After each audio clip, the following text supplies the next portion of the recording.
Eh, Muy buenas tardes, muchas gracias al comité organizador del simposio por la invitación para esta charla. Yo les traje una presentación que es más como muy para aclarar conceptos más que para… probablemente hay muchas cosas que pueda decir sobre ACB que la mayoría conoce y que voy a intentar no ser muy reiterativo con ese tipo de cosas, pero sí me parece importante que podamos aclarar como ítems claves que de pronto son muy importantes para nosotros los neurólogos, que queden claro en en esa valoración inicial del paciente con ACV. Entonces, bueno, si tienen alguna pregunta durante la charla, no duden en interrumpirme. No tengo ningún conflicto de interés relevante. Entonces, la charla se basará sobre un caso clínico de un hombre de 58 años que fue encontrado por la esposa con lenguaje incoherente, que se veía que no se movía adecuadamente y que estaba hablando enredado.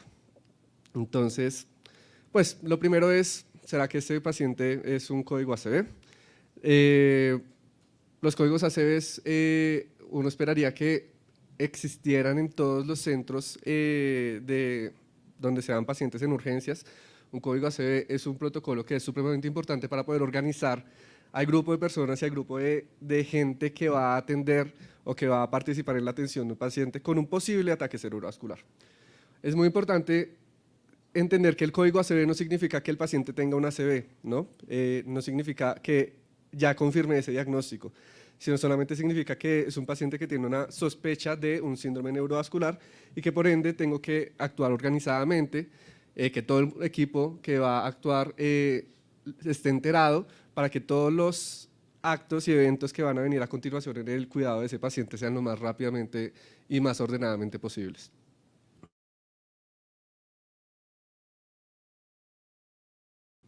Debería activarse en todos los pacientes COVID. Debe estar basado en una escala estandarizada que puede ser cualquier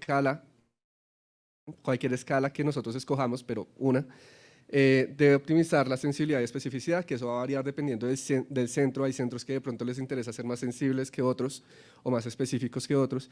Y también depende de los recursos que yo tenga. Por ejemplo, no es lo mismo un código ACV, digamos los criterios de activación de un código ACV en un hospital de cuarto nivel que en un hospital de primer nivel, o un hospital en una ciudad donde no hay trombectomía o versus en un centro donde hay trombectomía. Entonces todo eso tiene que ver con los criterios que voy a utilizar yo para saber si debo activar o no debo activar un código ACV. Acá en la Fundación Santa Fe utilizamos el BIFAST, que probablemente todos los conocen, que es 5 síntomas más comunes de un evento cerebrovascular: alteración del equilibrio, alteración de la campos visuales, asimetría facial, debilidad de un brazo, alteración del habla. Eso es lo que utilizamos acá, es una opción, no es la única opción. En Colombia se está utilizando mucho el Corre y ahora hay Corre Plus, que es básicamente lo mismo, con otro orden y otras palabras, pero básicamente son los mismos síntomas. En Estados Unidos se utilizan mucho el FAST, simplemente, que solamente es cara, brazo y lenguaje. Entonces, en verdad, la escala específica que uno utilice importa poco, sino lo que importa es lo que uno haga, o sea, tener una escala primero, hacérsela a los pacientes que necesito hacérsela, que van a ser todos los pacientes con síntomas neurológicos agudos, súbitos, pues actuar en consecuencia, ¿no? Que todo el equipo esté adecuadamente engranado a ello. La activación de código ACV también depende, obviamente, de dónde estoy y para dónde va mi paciente. Esta es una imagen de los diferentes métodos o formas de transporte que puede tener un paciente con un ACV, porque el paciente no necesariamente va a llegar a un centro donde tengo todo, ¿no? Sino muchas veces esos pacientes llegan o a un centro primario donde solamente hay médicos y no hay neuroimágenes, o van a llegar a un centro donde solamente tengo TAC, pero el paciente necesita un angio-TAC, o un centro donde solamente puedo hacer trombolisis y el paciente necesita potencialmente una trombectomía. Entonces, para eso existen estas diferentes formas de manejar los pacientes. De pronto hay un paciente que yo lo puedo trombolizar en mi centro y después lo remito a un centro avanzado, o un paciente que yo lo detecto en un centro básico en un centro sin imágenes, y me voy a saltar un centro básico y voy a saltar directamente un centro con capacidad de trombectomía, que sería un centro avanzado. Hay incluso países en donde utilizan mandar el equipo de neurointervencionismo a un centro básico, pero que cuente que cuente con los equipos, pero que no cuente con el personal. Entonces hay muchas formas donde uno puede organizar los sistemas con el fin de que todos los pacientes tengan el tratamiento tan rápido como sea posible. Todo paciente con una sospecha o confirmación de un vaso grande debe ser transportado o debe ser llevado a un sitio con capacidad de trombectomía lo más rápido posible y para eso es que existen estas diferentes formas de transporte. Ya voy a ampliar un poquito más al respecto sobre este tema. Pero siguiendo en el tema del triaje y de la selección inicial de los pacientes, cuando yo no estoy en un centro donde cuento con todos los equipos, digamos, específicamente con angiotac o con trombectomía, es muy importante que yo pueda seleccionar los pacientes que potencialmente me van a necesitar uno de esos equipos, ya sea la imagen de vaso grande, para saber si tengo un paciente con una carótida tapada o con una arteria cerebral media proximal tapada, o si de pronto no, y que probablemente en un centro primario lo puedo utilizar.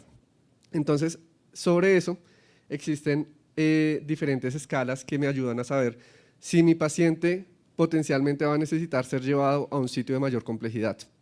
Entonces, ese es un metaanálisis de todas esas múltiples escalas que existen, de la cual la única que está cerca al NIHSS, que es mucho más compleja, es el RACE, ya hablamos un poquito más. Pero el RACE es básicamente la severidad de la parálisis facial, la severidad de la alteración motora del brazo, la severidad de la alteración motora de la pierna, si el paciente tiene desviación de la cabeza o de la mirada hacia un lado, si el paciente tiene negligencia de un lado del cuerpo o si el paciente tiene una fascia.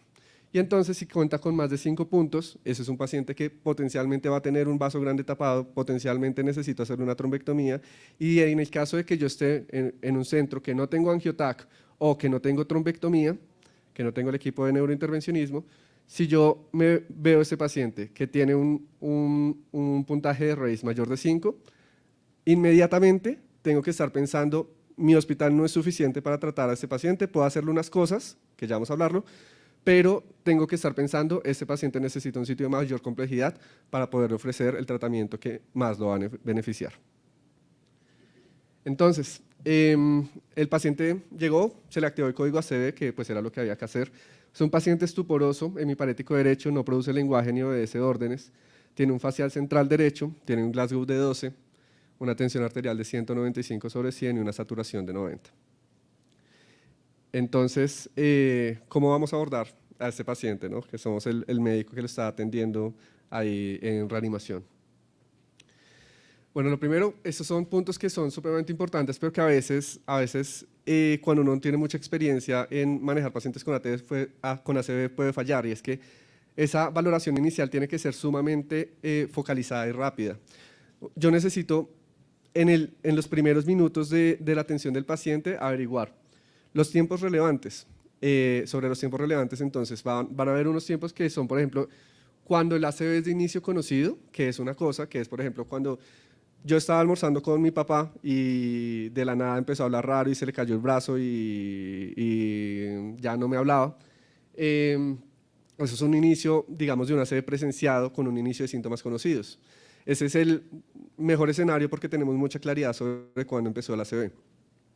Pero también muchas veces vamos a tener pacientes con inicio de síntomas desconocidos, que entonces es el paciente que se fue a dormir anoche bien y que en la mañana se despertó, desde que se despertó ya tenía síntomas, entonces no sabemos en qué momento de la noche es que se debutó ese ACV, o simplemente yo me despedí de él a las 7 de la mañana y después a las 10 de la mañana llegué a la casa y estaba en el suelo. Entonces esos son tiempos diferentes y los tengo que tomar diferentes, ¿no? Cuando yo sé el momento exacto, puedo utilizar ese momento exacto para saber cuánto tiempo lleva la ACV. Pero cuando no conozco el tiempo, no voy a utilizar el tiempo de detección de los síntomas, sino voy a utilizar el tiempo de última vez visto bien, porque tenemos que pensar, digamos, lo peor, decir, este paciente potencialmente se infartó en el minuto después de que lo dejaron de ver, de que se despidieron de él, y ese es el tiempo que voy a utilizar como tiempo cero de, digamos, el inicio de los tiempos del ACV. Y lo otro que tengo que saber en los primeros minutos es si tengo Antecedentes relevantes, como por ejemplo contraindicaciones para trombolisis, lo tengo que estar pensando desde el inicio. Si el paciente está anticoagulado, si tuvo un trauma, si tengo algo que me haga que puedo pensar que puedo tener un sangrado. Y lo otro es la funcionalidad previa. La funcionalidad previa es un dato que es muy importante porque nos va a determinar también hasta dónde vamos a llegar con las terapias de reperfusión en estos pacientes. Entonces, bueno. Por supuesto, esos pacientes necesitan una valoración general. Esa valoración general va, por ejemplo, incluir, necesito intubar a mi paciente, cómo está la vía aérea, tiene deterioro de la conciencia. Entonces, esto no es nuevo. Si yo tengo un paciente con un potencial síndrome neurovascular y tiene alteración de la conciencia, lo que debo pensar es, o tiene una lesión en el tallo, o sea, un infarto en el tallo encefálico, o tiene un aumento de la presión intracraniana. ¿Y qué sería lo más común que me aumenta la presión intracraniana? Probablemente un sangrado. ¿Sí? Entonces, es como voy enfocando al paciente de una vez desde el primer minuto que lo veo. La saturación, muy similar a lo que estuvo diciendo el doctor Figueroa hace unos minutos. No voy a necesitar darle oxígeno a todos los pacientes. Las guías dicen solamente si está por debajo de 94% la saturación. Acá en Bogotá usualmente toleramos hasta 90%. Si está por encima de eso, no vamos a tener que darle oxígeno suplementario al paciente. La presión arterial, por supuesto, también la tenemos que estar manejando desde el principio. Vamos a tener unas metas diferentes para ácido isquémico y para ácido hemorrágico que voy a tocar en un momento. Y lo otro es la glucometría. Creo, probablemente todos ya saben que la glucometría es uno de los exámenes que voy a hacer de primeros. La hipoglicemia es un MIMIC que debo tratar de inmediato. Pero también que no se nos olvide que la hiperglicemia es un marcador de mortalidad intrahospitalaria en ACV y de peores desenlaces. Entonces, si yo tengo un paciente que al ingreso tiene una glucometría mayor de 180, tengo que empezar a tratársela desde el ingreso, porque entonces no tratar esa glucometría elevada me va a producir peores desenlaces durante la hospitalización del paciente. Bueno, entonces este paciente estaba con una tensión arterial bastante elevada, ¿no? Entonces, ¿qué vamos a hacer con él? Varios puntos. Si el paciente llega hipotenso, el primer manejo va a ser con cristaloides inicialmente, no va a pensar en ponerle vasopresores de inmediato. De pronto más adelante lo voy a necesitar si es un ACV isquémico y creo que necesito subirle la presión para mantener la perfusión cerebral, pero inicialmente va a ser solamente con líquidos. Si es un ACV hemorrágico, entonces a lo largo de los años han habido muchos estudios, sobre todo observacionales, que me dicen metas de 180, de 140, de 120, de 160, que la bajo no tan rápido, que la bajo más rápido, etc. Para eso no había tanta evidencia. Recientemente salió un ensayo clínico con una meta de menor de 140, que más adelante les voy a mencionar. Y si es un ACV isquémico, si voy a pensar en trombolisis, voy a tener al inicio una tensión arterial máxima de 185-110 y durante la trombolisis 180-105.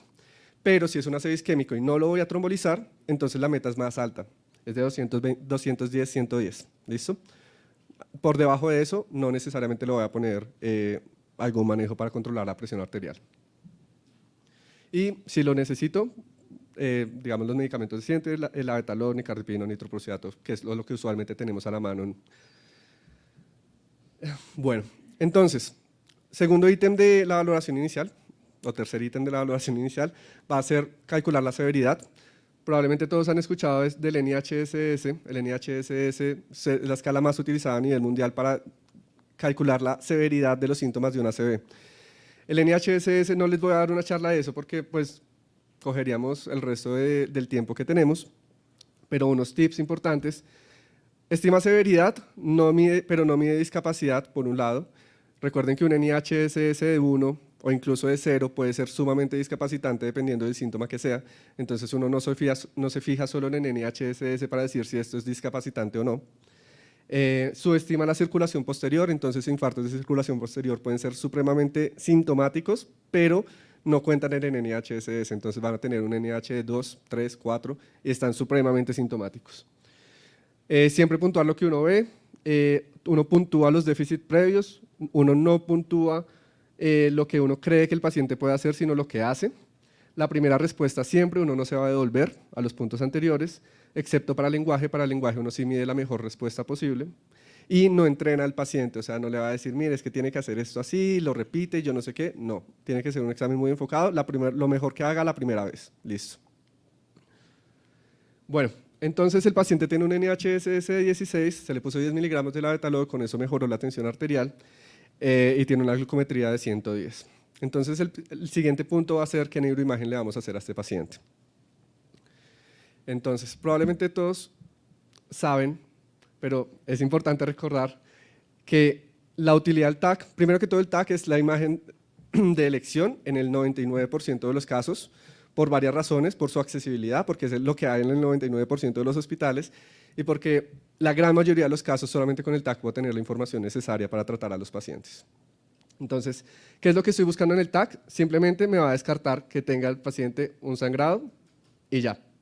En algunos casos, bueno, o en varios casos, dependiendo del tiempo, me va a mostrar también los signos de un infarto isquémico, ¿cierto?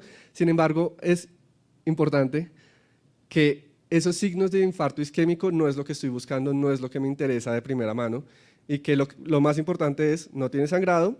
Si de paso le veo signos de infarto isquémico, ok, los voy a tener en cuenta para más adelante, pero no ver nada, o sea, ver un TAC totalmente normal, no me está diciendo que ese no es un ACV. ¿Listo? Van a haber muchos pacientes con un TAC totalmente normal que sigue siendo un ACV y que lo tengo que tratar como tal, es decir, ver un TAC normal y en un paciente con una focalización aguda, ese paciente sigue teniendo un ACV. ¿Listo? Entonces, pues lo que quiero saber en ese TAC inicial es simplemente eso, ¿no? Si tiene una lesión hiperdensa dentro de la cabeza, pues es un sangrado. Si no tiene nada, o no le veo nada, o de pronto tiene algo oscurito, tal vez pierde la diferenciación córtico-subcortical, pues bueno, eso probablemente es un ACV isquémico. ¿Qué voy a hacer si el paciente no tiene un infarto? Entonces puede que tenga un infarto un TAC casi normal, como ese de la izquierda, no sé si alcanzan a ver, pero tiene solamente acá una pérdida de la diferenciación por acá arribita, algo muy sutil, versus un paciente que tiene un infarto muy grande acá instaurado, ¿cierto? ¿Qué es lo que me dice esas dos imágenes? El de la izquierda tiene un tejido cerebral muy sano, tengo muchas cosas por salvar, el paciente está todavía con mucho tejido recuperable, de nuevo, que esté normal no me descarta una ACV, y la imagen de la derecha me muestra es una imagen muy anormal con mucho tejido lesionado y que posiblemente las terapias que yo le vaya a hacer a ese paciente sean menos efectivas. Entonces, el paciente es candidato a reperfusión. El ASPEX no lo quiero tocar mucho, es una escala que uno utiliza para medir qué tan grande se ve el infarto en el TAC.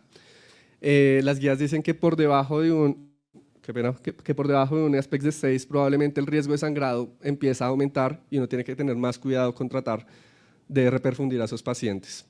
Pero entonces es importante que tengamos cierta familiaridad con la lectura del ASPEX. Bueno, entonces, ¿qué hago con este paciente? Tiene pocas horas, está focalizado, el TAC no tiene sangre, no tiene contraindicaciones para trombolisis, por supuesto trombolizarlo.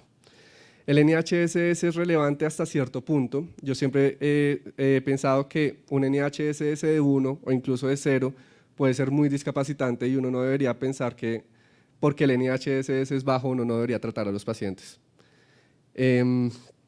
Listo, no quiero meterme mucho en ese punto. ¿Qué más voy a hacer con el paciente aparte de trombolizarlo?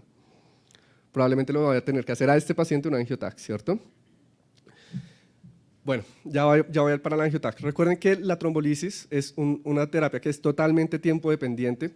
Miren la pendiente de la efectividad, de la probabilidad de un buen resultado con respecto al tiempo. Después de 4 horas y media o de 5 horas, ya la efectividad de la trombolisis es bastante inferior a lo que era si estamos tratando a un paciente en las primeras horas.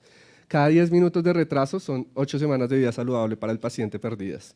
Entonces, por supuesto, 2 millones de neuronas se pierden por minuto en un ACV vaso grande. Entonces, son cosas que ya sabemos que tenemos que hacer lo más rápido posible para poder reperfundir a estos pacientes. ¿Qué pasa si de pronto es un MIMIC? Porque muchas veces da miedo de que tal le vaya yo a dar RTPA a un paciente que es un MIMIC. Pues la evidencia es muy clara de que ponerle RTPA a un paciente con un MIMIC, es decir, a un paciente que no tiene realmente una ACV, es supremamente seguro. Este metaanálisis, 0.5% de sangrado sintomático en trombolisis en MIMICs, 0.3% de edema orolingual y en general a los pacientes pues les va bastante bien, así les haya puesto RTPA a los pacientes. Entonces, no hay que tener miedo a trombolizar MIMICs. Estamos errando en tal caso en favor del paciente porque creíamos que le vamos a salvar tejido cerebral, no lo estamos poniendo en un riesgo importante, entonces debemos hacerlo. Solo trombolizar, entonces ese es el ítem importante que yo les decía que yo tengo que pensar que de pronto mi centro no tiene todas las herramientas necesarias para tratar a mi paciente. Estos son los porcentajes de recanalización efectiva con trombolisis dependiendo de dónde está ubicada la lesión.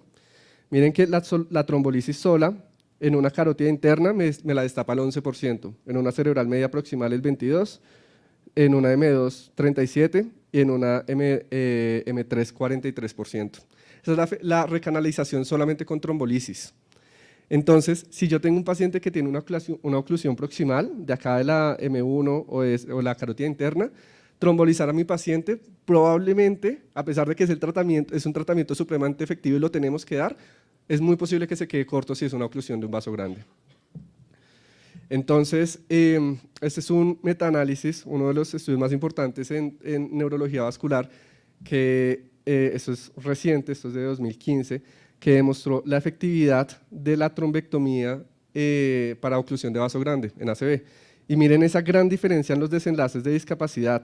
Arriba los pacientes que no fueron llevados a trombectomía y abajo los pacientes llevados a trombectomía.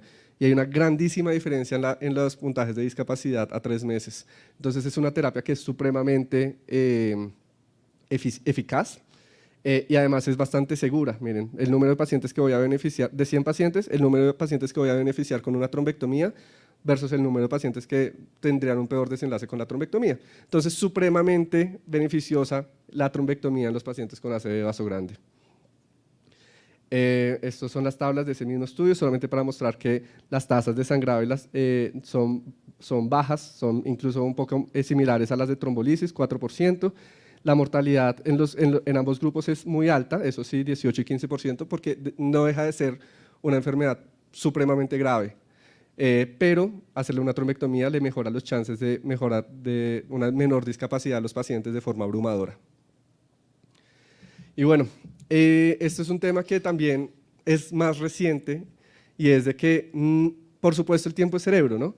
Solamente que el tiempo no es el mismo para todos los pacientes.